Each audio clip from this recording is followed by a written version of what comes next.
Witnesses say the dad screamed over and over again, "What have I done? What have I done?" And then, kind of answering his own question, screamed, "I've killed our child."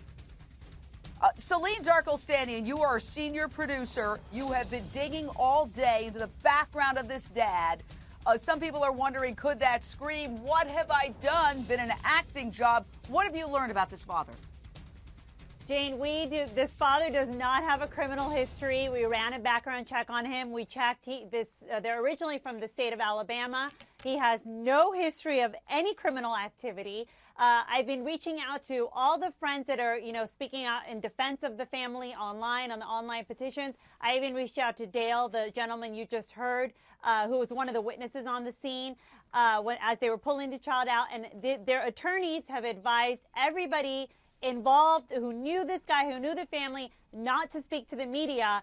The one person we did get in touch with was the landlord of this family, and the landlord says they were a great family, perfect tenants. They moved from Alabama to Georgia about almost 2 years ago.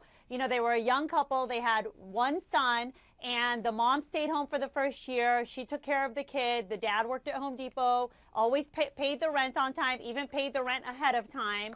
And the mom just started working part-time last year, and everyone who knew them, all the neighbors, everybody who was around this family had nothing but great things to say about them. Quiet, nice, friendly.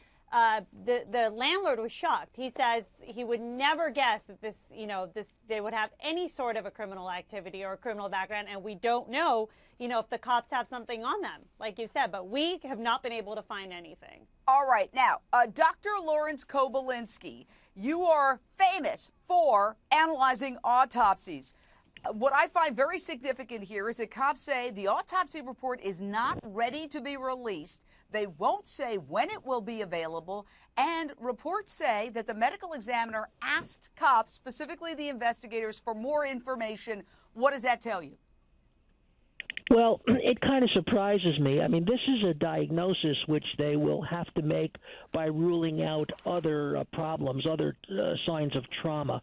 When you're trapped in a car like this, the heat builds up and there's dehydration, and the child succumbs to shock and eventually coma and brain damage, kidney failure and death. And so the signs that you see in an autopsy are not dramatic. And so there may be other trauma to the child that the medical examiner has seen, and maybe that's why they're waiting for additional information.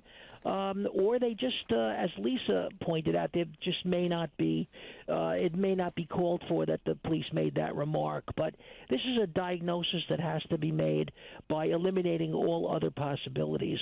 Well, Lisa Lockwood, investigator, author of Undercover Angel, one of the top investigators in the United States.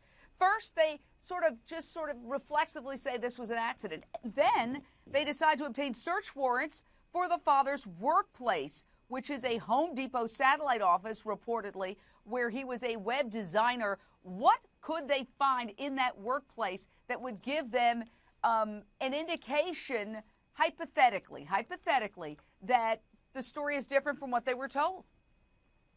Well, this is a shock to the public and also a shock to the police department. When that police officer made that assertion of this being unconscionable, that it really affected him largely, this means that they have more evidence. The evidence that they possibly found was maybe some research. Maybe he looked online for possibilities of a cover-up story, finding out, is it going to be difficult in an autopsy to determine the time of death if the child was in the car for 7 hours, etc. So I think with that information, they're going to try and ascertain, was that child actually in that vehicle for that amount of time? And that's what I think forensics is going to be looking for. Well, sure. And they might have surveillance video.